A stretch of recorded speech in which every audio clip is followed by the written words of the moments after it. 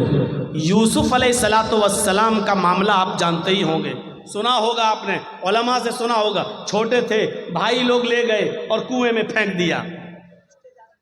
اپنے باپ کے پاس آئے سارے بچے، اور روتے ہوئے کیا کہنے لگے؟ یا ابانا انا ذهبنا نستبق وترکنا یوسف عند متاعنا فاکلہ الذئب۔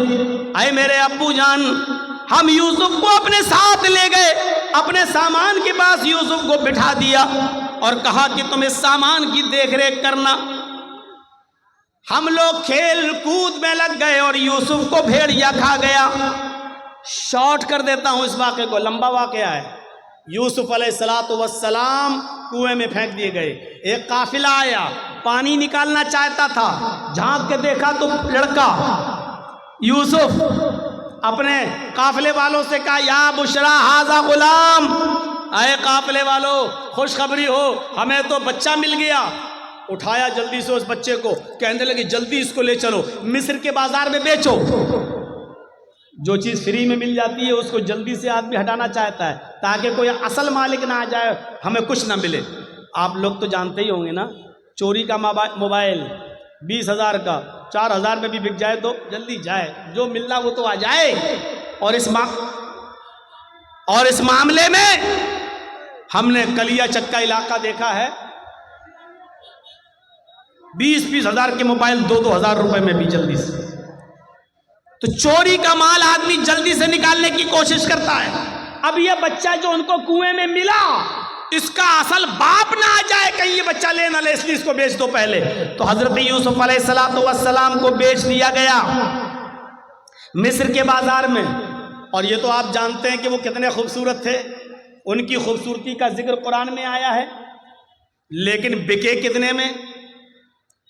ان کی قیمت کیا لگی مصر کے بازار میں؟ وَشَرَوْهُ بِثَمَنٍ بَخْسٍ دَرَاهِمَ مَعْدُودَةٍ، یہ ہے ان کی قیمت۔ وَشَرَوْهُ بِثَمَنٍ بَخْسٍ دَرَاهِمَ مَعْدُودَةٍ، چند کھوٹے سکوں میں بیچ دیے گئے، چند کھوٹے سکوں میں بیچ دیے گئے۔ چلے بادشاہ مصر کے گھر میں آئے، بادشاہ نے اپنی بیوی سے کہا، بہت سے لوگ نام لیں گے، زلیخا کسی صحیح حدیث میں نہیں آیا، اس لیے جب نام آیا نہیں تو ہم نام لیں گے نہیں، ہم صرف یہی کہیں گے بادشاہ کی بیوی۔ بادشاہ مصر نے اپنی بیوی سے کہا، کھلاؤ پلاؤ پالو پوسو بڑا کرو، بڑا ہوگا ہماری کوئی اولاد نہیں، ہم اس کو اپنا بیٹا بنا لیں گے، یا یہ آگے چل کر ہم کو کوئی فائدہ پہنچائے گا۔ دیکھ ریکھ ہوتی رہی، کھلاتی رہی، پالتی رہی، پوستی رہی، بڑا یوسف بڑے ہو گئے، جوان ہو گئے، بالغ ہو گئے۔ اب ایک اور امتحان، ادھر بالغ ہوئے، ادھر بادشاہ کی بیوی کا ہی دل آ گیا یوسف کا۔ نبی بننے سے پہلے امتحان دیکھیے، بادشاہ مصر کی بیوی کا دل آ گیا، یوسف کو ورغلانے لگی، بہکانے لگی، اپنی طرف مائل کرنے لگی۔ یوسف بچتے رہے، بہانہ کرتے رہے، بچتے رہے۔ دھیرے دھیرے چرچا ہو گیا عورتوں میں، مصر کی عورتوں میں چرچا ہو گیا۔ اور چرچا کیا ہوا؟ دیکھو بادشاہ کی بیوی غلام کو دل دے بیٹھی، بادشاہ کی بیوی نے غلام کو دل دے دیا۔ اور عورتوں میں چرچا جب ہوتا ہے نا تو بہت خطرناک چرچا ہوتا ہے۔ کوئی بات آپ کو جلدی سے پورے علاقے میں پھیلانا ہو تو دو چار عورتوں کو بتا دو، شام نہیں ہوگی پھیل جائے گی۔ عورتوں میں چرچے بہت جلدی ہوتے ہیں۔ وہ ایک واقعہ سنا ہے، ایک آدمی دیکھنا چاہتا تھا کہ میری بیوی کا پیٹ کتنا مضبوط ہے، اس کا ہاضمہ کیسا ہے، اس کوئی بات اپنے دل میں رکھ پاتی ہے، سنبھال کر کے نہیں رکھ پاتی۔ ایک دن گیا اور تربوز کاٹ کے لایا اور تربوز کو دوپٹے سے ڈھک دیا۔ تربوز لال رنگ کا تھا، اس نے دوپٹے سے تربوز کو ڈھک دیا اور لال رنگ نے اس دوپٹے کو لال کر دیا، اور ایسے لے کر وہ اپنے گھر میں گھسا۔ اس کی بیوی نے کہا یہ کیا ہے؟ اس نے کہا چپ چپ چپ چل چل رک۔ وہ گیا اور الماری میں اس نے تربوز رکھ دیا، کٹا ہوا تربوز۔ بیوی نے کہا دے کیا ہے اس میں، دکھاؤ مجھے کیا ہے، کیا لے کے آئے ہو؟ اس نے کہا دیکھو تم میری بیوی ہو، تمہیں ہم صحیح سے بتا دیتے، بیوی سے کوئی بات چھپانی نہیں چاہیے۔ ایک آدمی سے لڑائی ہو گئی تھی میری، میں نے اس کی گردن کاٹ دی، میں نے اس کا سر قلم کر دیا، اور دن میں ہم اس کے گردن کو پھینک نہیں سکتے، کہیں پولیس پکڑ لے گی، اس لیے رات جب ہو جائے گی تب ہم ندی میں پھینکنے جائیں گے اس کا سر۔ تم چپ رہو، کسی کو بتانا نہیں۔ نہیں میرا آدمی پھنس جائے گا، میں کیوں بتاؤں گی کسی کو؟ نہیں ٹھیک چلیے۔ 4 بجے کے آس پاس، 3 بجے کے آس پاس دن میں اس نے تربوز رکھا تھا الماری میں، اور مغرب کی اذان ہونے تک پولیس آ گئی اس کے گھر میں۔ پولیس چھاپا مارا، اس نے کہا کہاں جا رہے ہو؟ کہا مجھے پتا چلا ہے کہ تم کسی آدمی کی گردن کاٹ کر لائے ہو۔ گھر کھولو، لیڈیز پولیس بھی تھی ساتھ میں، پورا گھر چھان مارا، الماری کھولنے کی نوبت آئی۔ کہا صاحب میں آپ کو خود ہی بتا دیتا ہوں، میں نے کسی کا سر نہیں کاٹا واٹا ہے، آپ نے میرا پورا گھر چیک کر لیا ہے، اس الماری کو بھی چیک کر لیجئے، میں خود کھول دیتا ہوں۔ الماری کھولی اس آدمی نے، کہا صاحب سر نہیں کاٹا ہے، یہ تربوز کے میں نے 2 ٹکڑے کر دیے تھے، تربوز کو میں نے دوپٹے میں لپیٹ لیا تھا، اور اس تربوز کو میں نے لا کر یہاں رکھ دیا، تربوز لال تھا اس لیے دوپٹہ لال ہو گیا۔ بیوی کو میں نے صرف یہ کہا کہ میں ایک آدمی کا سر کاٹ کے لایا، یہ دیکھنا چاہتا تھا کہ بیوی پر کتنا بھروسہ کیا جائے، یہ عورتیں پیٹ کی کتنی مضبوط ہوتی ہیں، یہ دیکھنا چاہتا تھا۔ سر دیکھ لیا، آج کے بعد یقین آ گیا کہ کوئی بات بھی بیوی تک کو بتانے کے لائق نہیں۔ پولیس والے بھی تربوز دیکھ کے ہنسنے لگے اور کہنے لگے کہ تمہیں آج تجربہ ہوا ہے؟ ہم بھی پولیس میں ہیں، لیکن خاص بات ہم بھی اپنی بیوی کو نہیں بتاتے ہیں۔ مسل مشہور ہے یہ، عورتوں میں چرچا ہو گیا، یوسف کو اپنا دل دے بیٹھی بادشاہ کی بیوی۔ اب اس کی جب بدنامی ہونے لگی چاروں طرف تو اس نے کہا اچھا، عورتوں کی چالیں بڑی خطرناک ہوتی ہیں، جانتے ہو نا؟ اور نہ جانتے ہو تو میں آپ کو بتاؤں، میری ماں بہنیں ناراض ہو رہی ہوں گی، یہ مولوی کیا کہہ رہا ہے، غصہ مت ہوئیے، قرآن نے خود کہا ہے ان کیدکن عظیم، ان عورتوں کی چالیں بہت خطرناک ہوتی ہیں۔ عورتوں کی چال، صرف کھڑے ہو کر اگر 2 آنسو بہا دے تو آپ دیوانے ہو جائیں گے، اوہ کتنا ظلم ہوا ہے بیچاری پر، دیکھو بیچاری کیسے رو رہی ہے، ارے اس کے آنسو ہی میں تو سارے ظلم چھپے ہوئے ہیں۔ کتنی جلدی آدمی، 4 طرف آدمی اور کھڑا ہو، وہ عورت رو دے بیچ میں تو چاروں کو ہمدردی آ جائے گی، بہن روتے نہیں ہیں، ارے نہیں، سب اس سے ہمدردی کرنے لگیں گے۔ قرآن کی آیت پر اعتبار کریے، ان کیدکن عظیم، ان عورتوں کی چالیں بڑی خطرناک ہوتی ہیں۔ اب بادشاہ مصر کی بیوی نے چال چلی، ساری عورتوں کی دعوت دے دی، ساری عورتوں کو بٹھا دیا، ایک ایک پھل سب کو سامنے پھل رکھ دیے، ایک ایک چھری دے دی اور کہا جاؤ پھل کھاؤ۔ ساری عورتیں کاٹ کاٹ کے پھل کھانے لگیں۔ ادھر یوسف سے کہا یوسف ان کے سامنے سے گزر جاؤ۔ یوسف علیہ السلام ان عورتوں کے سامنے سے گزرے۔ ان عورتوں نے جیسے ہی دیکھا یوسف علیہ السلام کے حسن کو، ان کی خوبصورتی کو، ادھر دیکھا ادھر پھل کے بجائے ہاتھوں پر انگلیاں چھریاں چلا دیں، انگلی کٹ رہی ہے اور وہ دیکھتی چلی آ رہی ہیں۔ انگلی کٹ رہی ہے لیکن دیکھ رہی ہیں، تکلیف نہیں ہو رہی ہے۔ کبھی کبھی آپ بہت تیز ایکسیڈنٹ کر جائیں اور آپ کا سر کسی دیوار سے بہت تیز ٹکرا جائے تو اس وقت آپ کو تکلیف نہیں ہوگی، 15 منٹ کے بعد، 20 منٹ کے بعد، آدھے گھنٹے کے بعد آپ کو درد کی تکلیف ہوگی۔ ایسے ہی یہ عورتیں یوسف کے حسن کو دیکھ کر شستر رہ گئیں، ہاتھوں کی انگلیاں کٹ کٹ کے زمین پر گر رہی ہیں، لیکن ان عورتوں کو تکلیف نہیں ہو رہی ہے۔ اور انگلی کٹی نہیں تھی ایسے چھری چل گئی ہو نا، تھوڑی سی کٹ گئی، نہیں، قطعنا ایدیہن، عربی زبان میں قطع یقطع کے معنی کاٹنا اور قطع یقطع تختی کے معنی ہوتے ٹکڑے ٹکڑے کرنا۔ ان عورتوں نے اپنی انگلیاں کاٹی نہیں تھیں بلکہ کٹ کٹ کے گرنے لگی، ٹکڑے ٹکڑے ہونے لگیں۔ الفاظ کی زیادتی معنی کی زیادتی پر دلالت کرتی ہے۔ ان عورتوں کی انگلیاں کئی جگہ سے کٹی اور چیخ کر کہنے لگی ما ھذا بشرا، ما ھذا بشر، یہ کوئی انسان ہے ہی نہیں۔ آئے بادشاہ مصر کی بیوی، تو کس کو دکھا رہی ہے؟ یہ تو انسان لگتا ہی نہیں ہے۔ ان ھذا الا ملک کریم، یہ تو کوئی بزرگ فرشتہ نظر آتا ہے، یہ تو کوئی فرشتہ دکھائی دیتا ہے، فرشتہ دکھائی دیتا ہے۔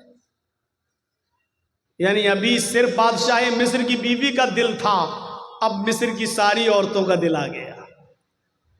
اب ساری چاہنے لگی یوسف میرے ہو جائیں، یوسف ہماری طرف مائل ہو جائیں۔ اب بادشاہ کی بیوی نے کہا دیکھا تم تانے مارتی ہو نا، اب بتاؤ میرا کیا قصور ہے، بتاؤ میری کیا غلطی ہے؟ جو میں چاہتی ہوں یوسف سے وہی تو تم لوگ بھی چاہ رہی ہو، بتاؤ میرا کیا قصور ہے؟ اور وہی دھمکی دی بادشاہ کی بیوی نے۔ ذرا دھمکی سنیے۔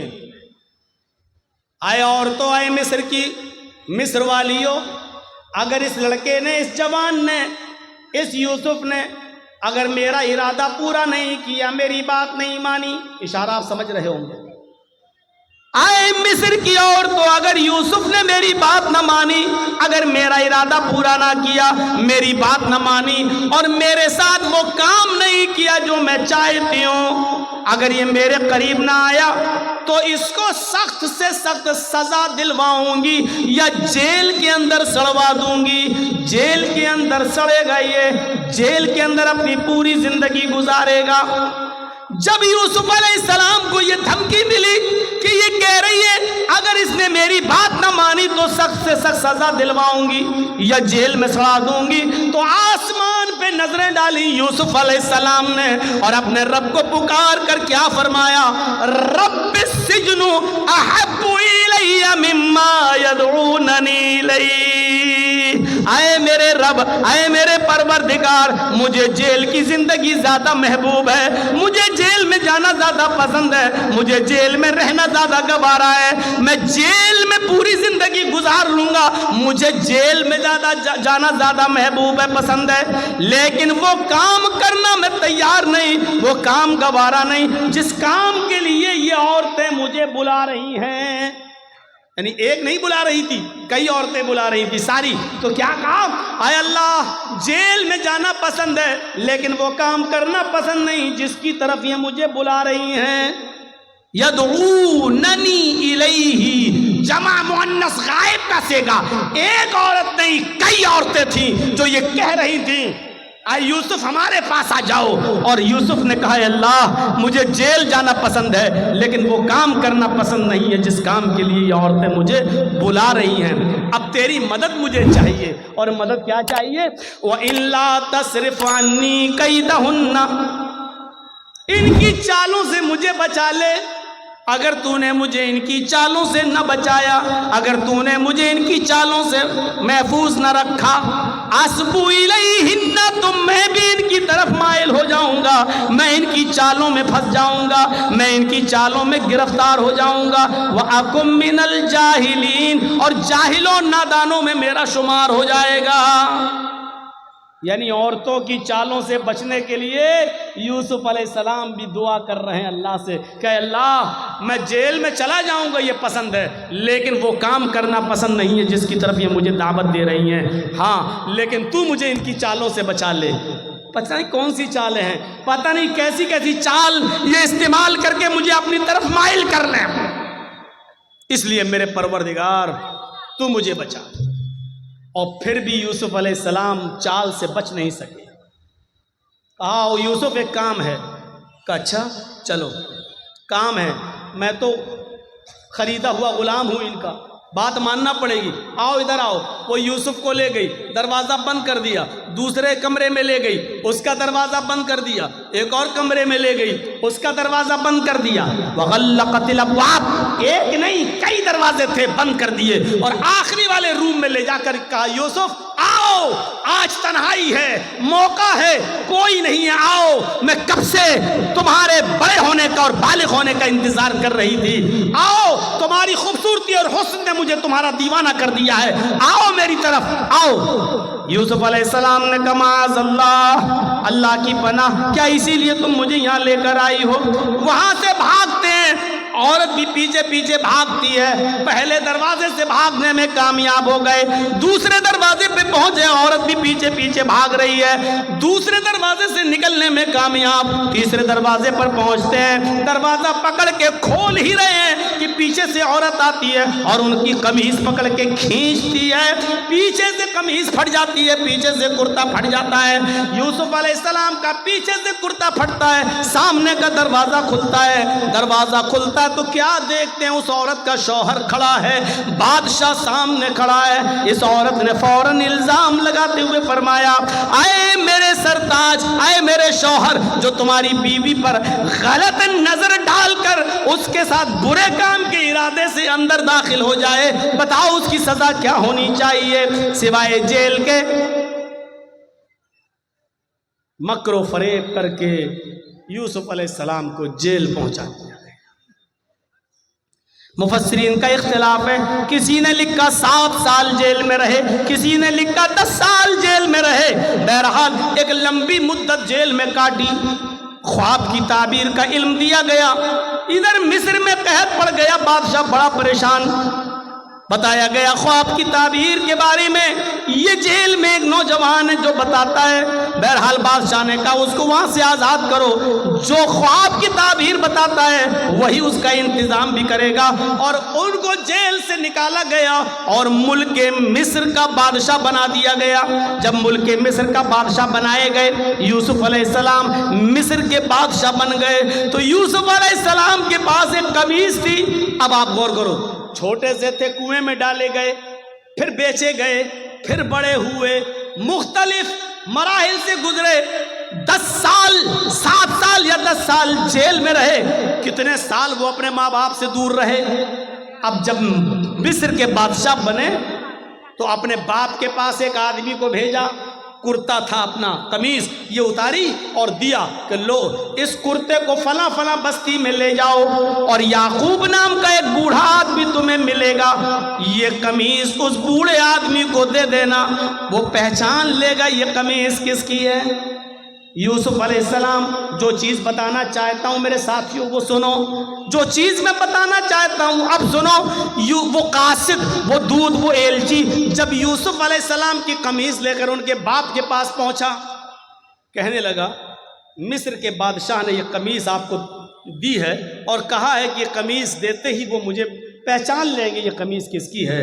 بادشاہ نے، وہ یعقوب علیہ السلام نے ایسے قمیص لی، دیکھا، آنکھیں کمزور تھیں، نگاہیں کام نہیں کر رہی تھیں، اس قمیص کو ایسے ناک پہ رکھ کے سونگا، کہنے لگے یہ تو یوسف کی قمیص ہے، آئے قاصد یہ تو یوسف کی قمیص ہے، میں جانتا ہوں، ابھی یہ نہیں بتایا کہ وہ میرا بیٹا ہے، اور ادھر یوسف نے نہیں بتایا کہ یعقوب میرے باپ ہیں.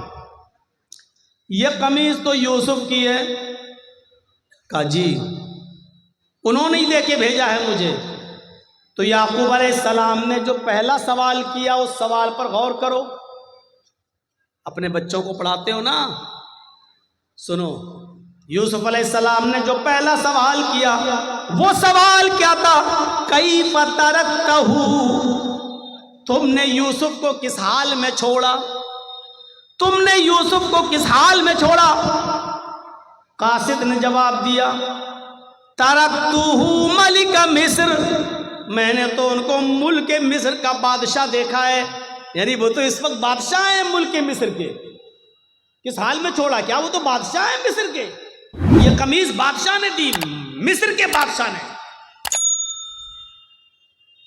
یعقوب علیہ السلام کی آنکھوں میں آنسو. پڑھیے تفسیر ابن کثیر و معالم التنزیل. یعقوب علیہ السلام نے روتے ہوئے کہا لا اسألکم عن ھذا, نہیں تم سمجھے نہیں, میں یہ نہیں جاننا چاہتا کہ وہ ایم ایل اے ہے, ایم پی ہے, راج سبھا کا سانسد ہے, چیف منسٹر ہے, پرائم منسٹر ہے, بادشاہ ہے, چیئرمین ہے, کیا میں یہ نہیں جاننا چاہتا؟ اگر آپ کو پتا چل جائے کہ آپ کا بیٹا چیف منسٹر ہو گیا کتنے خوش ہوں گے؟ آپ کو پتا چل جائے کہ آپ کا بیٹا M L A M P ہو گیا تو آپ کتنے خوش ہوں گے؟ یوسف علیہ السلام کے بارے میں جب ان کے باپ یعقوب کو پتا چلا کہ میرا بیٹا ملک مصر کا بادشاہ بن گیا تو خوش نہیں ہوئے. کیا کہتے ہیں؟ لا اسألکم عن ھذا, میرا بیٹا کیا بن گیا میں یہ نہیں جاننا چاہتا. ارے وہ کیا بن گیا مجھے یہ نہیں معلوم, میں یہ جاننا چاہتا ہوں. اسألکم عن ای دین ترکتہ, میں یہ جاننا چاہتا ہوں کہ تم نے اس آدمی کو کس دین پر دیکھا ہے, کس دین پر چھوڑا ہے, یعنی اس کا دین کیا ہے, اس کا مذہب کیا ہے. یعقوب علیہ السلام کو اتنے دنوں کے بعد بھی فکر ہوئی تو یہ ہوئی کہ میرے بیٹے یوسف کا دین کیا ہے, اس کا مذہب کیا, اس کی تربیت اچھی ہوئی کہ نہیں ہوئی, وہ اچھے ماحول میں پلا کہ نہیں پلا, ناکارہ تو نہیں ہو گیا. یعقوب علیہ السلام نے پوچھا اسألکم عن ای دین ترکتہ, تم نے اس کو کس دین پہ چھوڑا؟ تو قاصد نے جواب دیا اچھا دین کے بارے میں جاننا چاہتے ہو کہ ہاں. کہا قال یشہد ان لا الہ الا اللہ, میں اس کا دین نہیں جانتا, بس اتنا جانتا ہوں کہ وہ لوگوں سے یہ کہتا ہے کہ اللہ کے علاوہ کوئی معبود نہیں, وہ لوگوں سے یہ کہتا ہے کہ ایک اللہ کی عبادت کرو, اللہ کے علاوہ تمہارا کوئی معبود نہیں, اسی کی عبادت کرو, اسی کو سجدہ کرو, اسی سے مانگو. یعقوب علیہ السلام کہتے ہیں الحمدللہ, میں اپنے بیٹے کی تربیت سے خوش ہوں کہ اس حال میں اور بادشاہ بننے کے بعد بھی, مختلف مراحل سے گزرنے کے بعد بھی وہ اپنے رب کو نہیں بھولا, وہ اپنے اللہ کو نہیں بھولا. تو قرآن کی تعلیم اللہ کی معرفت انسان کو بتاتی ہے. یہ ہونا چاہیے ایک باپ کی ذمہ داری. آپ کا بیٹا ایم ایل اے, آپ کا بیٹا ایم پی, آپ کا بیٹا چیئرمین, آپ کا بیٹا پرمکھ, آپ کا بیٹا سباسد, آپ کا بیٹا سب کچھ, لیکن یہ بتاؤ کہ آپ کے بیٹے کی تعلیم کیا ہے, آپ کے بیٹے کا مذہب کیا ہے.